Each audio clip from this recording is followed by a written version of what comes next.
All right, welcome back to the 80 Star Basketball Channel, the only star basketball channel that's giving you part three of Dave Denzel, Steve Taft, Dr. Beckett, and myself for the discussion on the Jordan XRC classification. That's kind of turned into more of a he's focusing on star. He says this in this third episode. He starts out saying that he's kind of focusing on that. I noticed that a little while ago, and I was going to pull it back. So we are meeting Tuesday, and I'm going to be focusing more on the classification and kind of a solution oriented and try and fixing it.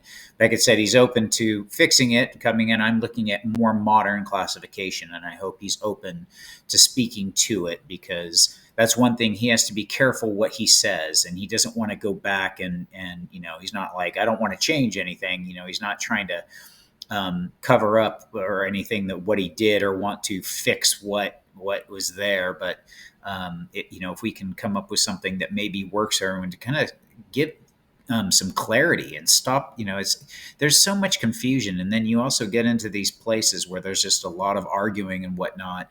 And there's just this negativity, and it would be nice to remove that and all, kind of get on board on the same page if possible.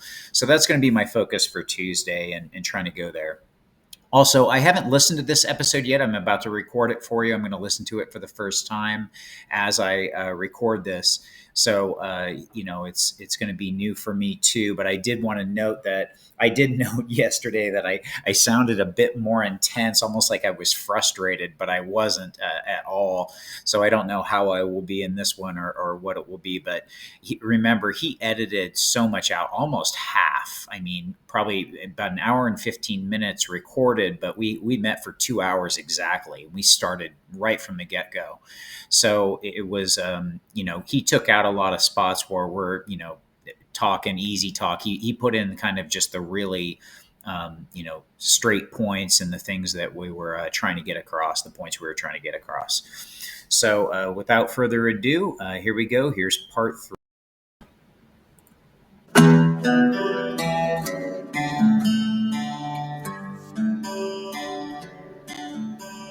Welcome, Dr. James Beckett, Sports Card Insights, Part 3, the final part of the 2-hour conversation I had with Dave Zenzel, Steve Taft, and Ryan Jessup, all Star Company aficionados. They clearly were in that camp. I knew that going in. They weren't blindsiding me. I wasn't blindsiding them, but we had a spirited conversation that you can listen in on. Again, the episodes are a little bit longer because this was edited and fit into 3 episodes that total a little more than an hour, and yet we spent 2 hours. So I needed to edit, and I enjoyed that. But the meaning is there, and I am at their service for further conversations if they want to ponder what was said. And Ryan, I think, is taking me up on that in a week or so. So thanks, everybody.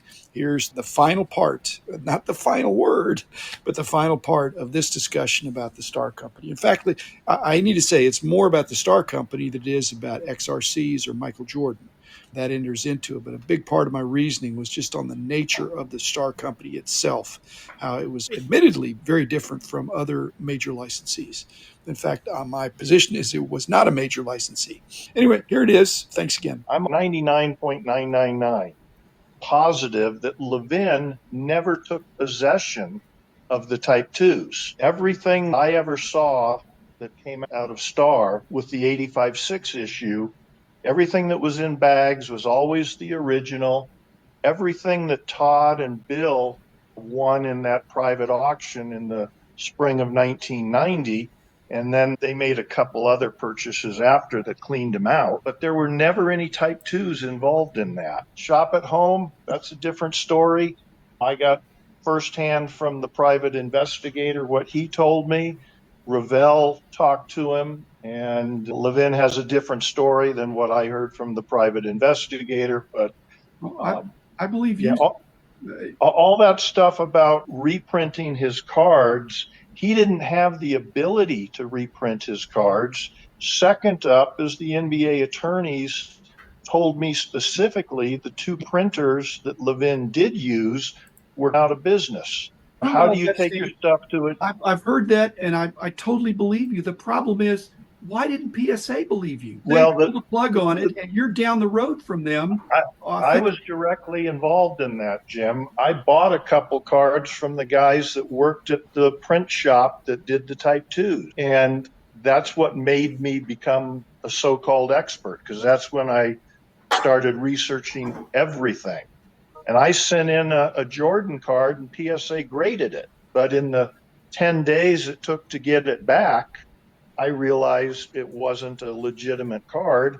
I went to Mike Baker, sat down with him and showed him, and he felt pretty comfortable. He could tell the difference at that point, but somebody above him cut it off. I believe David Hall, the owner of PSA and PCGS. I always felt they would never grade Star Company until David Hall was no longer with the company.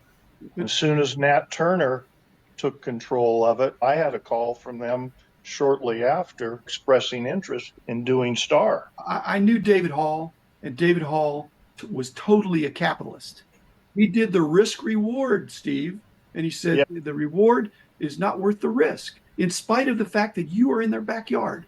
And that says a lot to me. That's the consumer confidence in the Star product and more the Star company. That's just a perception, though. Being convicted of a crime that never happened. I'm not defending Robert Levin as a person. I want to be crystal clear that I'm with you and I understand. That's not what I'm saying. Raising a skeptical eye is a good thing, and being aware of all that and cognizant and talking it through is great. However, you're almost being punished on a crime that never happened, or you're trying to say something's going to happen. Steve said from 83 to 86, no problems. Afterwards, you have these things, but the skepticism was there, but nothing ever happened. There's something else besides the skepticism. The second part to the story is PSA had already graded probably 30 to 40 of those Type 2s. And being involved in it at the time, they tried to sweep it under the rug. This is me speculating. I don't think they wanted to pay out their guarantee, because those 117 Jordans and the best of the new Jordans were a couple grand a piece at that time. And I don't think they wanted to pay out, although they probably wouldn't have had to, because I'm guessing those were submitted by the guys that worked at the print shop. I'm correctly accusing Robert Levin of not running a tight ship. Understood, yeah. Okay? From a business I'm not saying he's dishonest, yeah. But there were so many irregularities, Ryan, that I'm not fighting that. That's so not something I'm arguing. That, and that's enough for PSA to say, we're not going to tie our reputation to him and some of his dealings. And that's a decision they made. From what I understood, this is an ownership change thing PSA did. So Nat Turner, which is funny, he's one of the people who said the Star is the rookie card. He said the 86 Fleer is not the rookie card, the Star is. And him having the reins at PSA, now they're grading. So now all of a sudden the risk reward is different. I think the reason the risk reward changed is because BGS, Beckett Grading Services, took a chance in 2000, did pretty well. They missed a couple cards here and there, but 99 point something percent has worked pretty well for them. So I think that minimized the risk, because at least PSA with the new ownership could say, hey, it's worked for Beckett. If they can do it, we should be able to do it. I admire Matt Nat. He's thinking big. He's not thinking, hey, I'm going to be first in all these things, but I'm going to be second in the Star Company grading. No, he's looking at all the crossovers and all that stuff. I have no problem with that. I'm just trying to make sure we understand that back in 1990, Star Company was not considered a major manufacturer. They were not held in high esteem. And the other thing, Steve, maybe you can speak to the exact of this, but cards in 84, 85, in the 83, 84, 85, 86, cards were approximately 2 cents a piece. Now, in 89, when Upper Deck came out, there was a huge recoil and a big hubbub because Upper Deck was doubling that. Packs were going to be 89 cents or 99 cents. They were doubling the price of packs, and cards were going to be 5 or 6 cents a card. So they were going to be doubling. But Star Company cards back in that time were 10 times that. Yeah. 2 cents. They were 20 cents. Some of that was wholesale. And that was not appreciated, but just like people thought, oh, Upper Deck's not going to make it. They did. But Upper Deck was a major card company instantly and had superior photography and quality control and the hologram and all that stuff. Think of 81-2 Topps basketball. That was a penny a card. Penny a card. And yet when the star team sets came out, there were 8 to 12 cards per team. We'll call it 10 around it. The wholesale price was $1.25 for a bag, so 12.5 cents per card.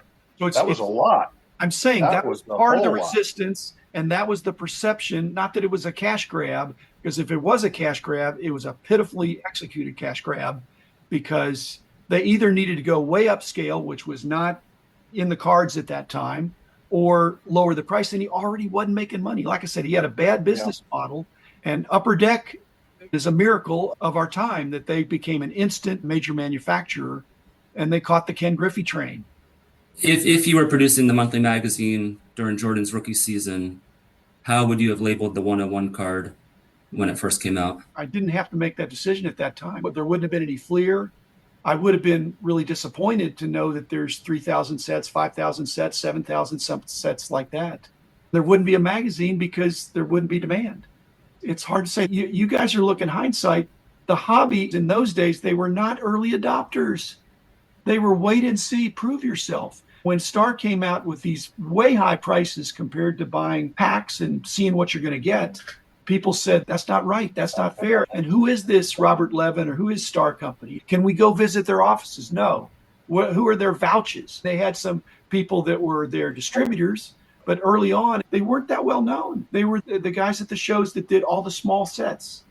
So it just was like a boutique company, not a major card manufacturer. Would I have tried to do a wait and see?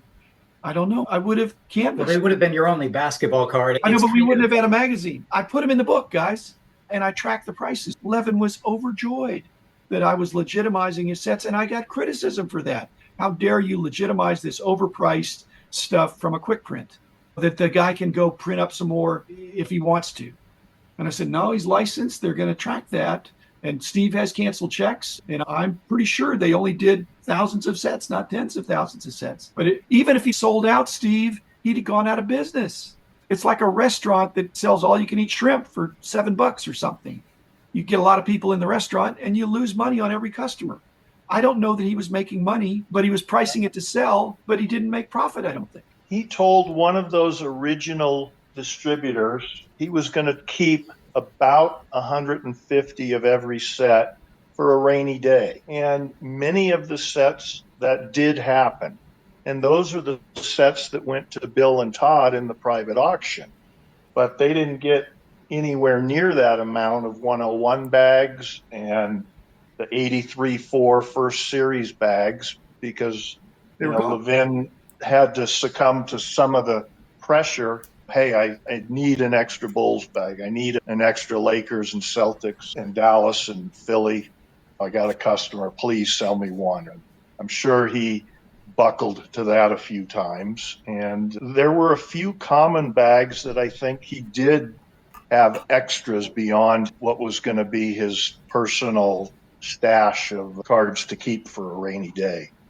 But the key bags, I think he did sell out down to his quantity. But as some of those common bags, and I remember you could still get 85-6 Pacers bags all day long. So there were a few like that. Guys, this is the same hobby that if you track over the last year or two, that I believe a majority of people in the hobby believe that breakers get preferred loaded boxes. And when I've confronted that, what is your evidence? They don't have any evidence, and there's no evidence that would prove it to them. This is a hobby that thrives on conspiracies and expecting people to do tricky things. They think Panini is giving preferred boxes to these breakers, or Topps or Fanatics is given to their preferred Fanatics Live people. So this is just more of the same. It doesn't mean it's true. It just means that's the way the hobby thinks, and it's always thought that way, that somebody's getting an edge, and I don't know how they're doing it, but it's not fair, and I'm a victim, so I'm not going to participate in that. I think Star fell into that, rightly or wrongly, is that the conspiracy people think this is not going to end well for me, so I'm sitting it out. There's definitely that perception, and that's something I've been working for 30 years trying to break through that. You're the And antidote with the knowledge and being a straight up guy. That's what is needed. I'm trying to be that too. I'm not criticizing Levin for anything other than not running a tight ship. We're cognizant of that. Coming back to my perception, I'm hearing my viewers ask this question, trying to figure it out. I think at the time you're taking all these things into consideration, but at the same time, it's what becomes nuance. Just to go back to what Dave said, would you have had a magazine, or had you did it, would you have labeled it the Rookie? And you're saying, I don't know. Even if you don't label it the Rookie, there's something to be said that there's no demand there. But if it was, I put it in the book, and there's no letters on it, and it was more expensive than the Fleer card. Always. The first card. What do you say? I know you don't need the letters for the card to transact. And it was always a good card, but there was always this nervousness about, yeah, but what if they print a bunch more of them? And what's going on with this Levin guy? He's a man of mystery. Didn't do himself any favors. But That's those not 101s. nuance. That's not nuance. That's a hobby that feeds on that. What if I were Levin? What would I do? I'd have a bunch of Jordans in my safe or in my bunker, and I'd pull them out whenever I needed some money. That's what they thought. I gave them the benefit of the doubt, and I would have given them the benefit of the doubt, Dave, in 85, maybe. But the problem was they really weren't printing that many. Okay, so it wasn't enough that we could have had a magazine because it was indicative of the basketball market not being mature. That's where I was going. It's a moot point. But if he'd have done 50,000 sets and declared it, and people knew, we wouldn't be having this discussion. It would be right, but there was no demand. No question. But to sell 50,000, you'd have to have a major distribution plan working through all the hobby shops. Not, hey, if you saw my ad, you can write it in. You can't sell 50,000 sets without pushing. He wasn't pushing. He had some major distributors that pushed, but it wasn't enough. Not even enough for 5,000 sets, guys. Didn't sell out. There wasn't demand. And that's partially to the point. There was demand if he'd have pushed it out. If there are 50 times as many in Fleer cards, and the market had grown some in those days, but still the Fleer didn't sell out either. There was lots of remainders for the Fleer stuff. But did they sell tens of thousands of cases? Probably. And then they had thousands of cases left. But Star couldn't even sell thousands of sets because they didn't have a good major manufacturer distribution plan. That's what I mean by major availability and widely distributed and available in the card shops. And one table at a show might happen. One table. And it'd be Norman and Judy Kay or Joe Sack or somebody. And they'd have them. And same deal. They didn't want you to buy just the Jordans. You'd have to buy a run. And that ticked people off. I'm just saying, you weren't there. I was at these shows. There was animosity towards Star. It wasn't they didn't like basketball. They didn't like the way Star was doing basketball. It was nonsense. Jim, these young guys, they don't remember that basketball was pretty much nothing until 88. And there was just a little sign of interest in 88. And then 89 with the David Robinson hoops, that started the explosion. The Jordan Star cards are rookie cards. I just don't think they're RCs. And I think that anybody can say what they want to say. I'm not in charge. But historically, it was listed as an XRC, and I don't think it did damage to the card. In fact, it continued to go up.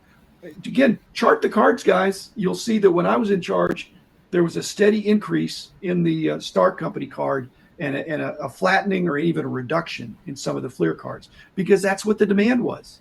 So I'm hard-pressed to see how the XRC hurt that card. Now, the biggest news in the Star universe is PSA announcing a couple of years ago they're going to grade him. Dave, you did great, and my hat's off to you because you had to get out there ahead of it a little bit.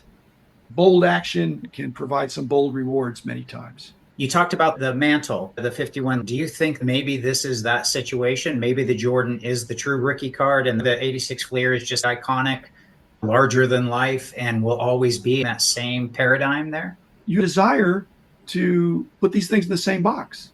And I'm saying they don't need to be in the same box, that every XRC does not have exactly the same characteristics. Every RC is not. But is there similarity? Yes. But I don't need to conform the definition. The definition is broad enough, Ryan, to include both those situations. Let's just say that. But to narrow the definition down so that it fits one and not the other, that's not a benefit to anybody. I know you want to make it clean, but whenever we would do a definition, the card companies would figure out a way to backdoor us or to figure out a way to, okay, if that's the rule, then we'll bend that rule. So we didn't articulate all the rules. but there were some guidelines that Victor Roman's trying to piece together. But is it similar? Yes. It's not a winner take all. There can be people on either side, and both sides can do really well. But to all of a sudden say now, you know what, that Fleer is not a legitimate rookie card. Chris Sewell, collector, investor, dealer in that order. Back in the day, it was just collectors and dealers. Now there's investors. The people giving feedback now for this issue are the eyes, are the investors. I'm not hearing from collectors and dealers. I'm hearing from investors. I hear from them too, Ryan. And they think, hey, this is the way it should be. And I'm saying you can think that, but it's not the way it was for these reasons. But it's a free world, just like eBay. You can put anything down you want. And it's not a lack of integrity to say, I believe this is the true rookie card. Disagree with that stance that was taken those years ago. I don't have any problem with that. But just don't tell me I made a mistake at the time. Let me be crystal clear. No, it is very logical where you came to the conclusion. It's not that it's wrong. You're looking at weighing all these factors into it, taking into account at that time. So don't think I'm saying you just said, I hate Star and I'm going to do this. No, I don't. I hated Star and I still bent over backwards. That's what ticked me off about Darren. I did not like Star, and I bent over backwards to give them second chances, third chances, and give them their day in court, their day in the marketplace. And that was the right thing to do. So I'm just saying, I'm trying to do the right thing, and I know you guys are too. It's just that the people have a vested interest in it. And I really didn't, other than I want what's good for the hobby. And I think if things are capricious, that's bad. But if things get overly detailed, you shouldn't have to have a PhD to enjoy the hobby. You shouldn't have to get a glossary out every time somebody says, hey, this card is this. It's my lifetime hobby. It's the greatest hobby of all time. And the fact that there's controversy or difference of opinion, it's not a bad thing. The day nobody argues or disagrees about stuff, if we don't have a dynamic element, that's horrible. Then if it's crickets, that's bad. I want to be clear on my understanding, like you're open to that 52, 51 Bowman mantle. It's not an exact fit. I don't want to say something where you're going to come back and be like, no. I brought it up as an example. You did. So this tension that sort of is not logical. Why the first Topps card be worth more than the true rookie card. So I brought it up, but you're trying to be too deterministic. It has to fit this way because this is the exact definition of something. It's a little more squishy. And I know you don't like that. I don't like it either. That's not my personality. The talking me off the ledge were my buddies saying, allow it to be a little bit squishy, that it doesn't have to be so deterministic that we can have a definition that fits 90% of the things, and some things are close, but it more fits that than something else. That's all I'm saying. I really appreciate your time and your expertise and your passion. Again, the day we don't have this is the day we can all go home and look at our cards, not have anybody to trade them with or sell them to. You definitely made me think. What's funny, you're telling me I'm a little more rigid. I actually said in my analysis, you have to be flexible in your classifications and everything. So I think what I have actually come out is you're not as rigid as I thought. Sounds like you're saying if it is like a 51, 52 Topps, almost who cares? Nobody cares, but in the price guide aspect, they're going to sell for what they're going to sell for. And the card has really jumped up in the last couple of years. But I make a distinction, Ryan, between a personal definition and a corporate definition. And I had to make a corporate decision. And that decision was not in 85. And Dave, I'm glad it wasn't. But it was in 90. But then I had 5 or 6 years of seeing Star Company stumble. But I still gave him the benefit of the doubt. So I had to make a corporate decision. And a lot of people listened. But not everybody. But more than half the people, certainly at that time. But now I'm an old guy. People can make their personal decisions. But my corporate decision, I still stand by. How much of the decision was based on the dealer surveys? You mentioned earlier, you said you did a lot of dealer surveys at the time. We were constantly doing dealer surveys, constantly. It wasn't a coin flip, Dave. Yeah. Substantial support. Again, you can see we printed all these readers' rights. There wasn't anybody griping to say, how dare you do that? We got all kinds of feedback, and it was either silent assent or agreement, but not vociferous dissent. But earlier you mentioned that there might be... They did on other things, so it wasn't like we were never... But earlier you mentioned that there might be 50 or more Fleer cards for every one Star card. So if the dealers being surveyed had 50 times as many Fleer Jordans, it would be in their best interest to want that to be the rookie card, right? Because they could sell 50 times as many Jordan rookie cards each year. You're missing the point. They were calling it a rookie card.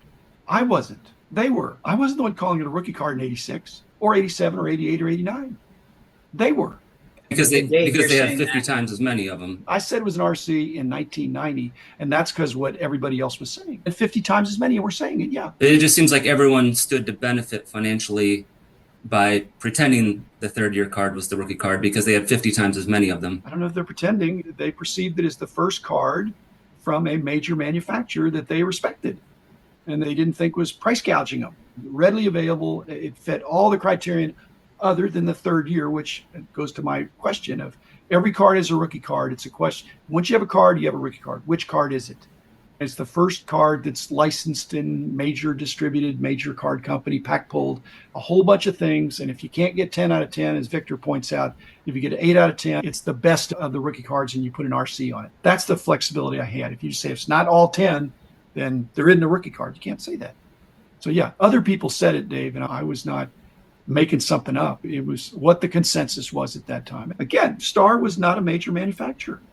I'm not suggesting you had any financial incentive, but it seems like everyone that you surveyed had a huge financial incentive to want the Fleer to be the rookie card because they could sell 50 times as many Jordan rookies each year. They had a financial incentive to go gobble up all the 84, 85 stars too, and they didn't do that. The 86, 87 Fleer was not a great card when it first came out. It wasn't expensive. Those boxes were remaindered for a year or two. Like Steve said, in 88, people started catching on, wait a minute, this is the first nationally distributed, really readily available Michael Jordan card. Maybe we ought to not be remaindering this junk wax, which it was essentially junk wax, 86, 87 Fleer. But by 1990, Jordan's a superstar and everyone wants him, and dealers can either have one rookie card to sell or they can have 50 rookie cards to sell. No, it's not either or, Dave. They can get what they want to get. But the Star Company was not readily available and the Fleer was. So I don't think it was a financial thing. If somebody walked in their shop and they had Star Company cards, they would have bought them. But that didn't happen very often. If they got Fleer product, they had that to sell. Dealers promote what they have to sell. Star was too sparse. The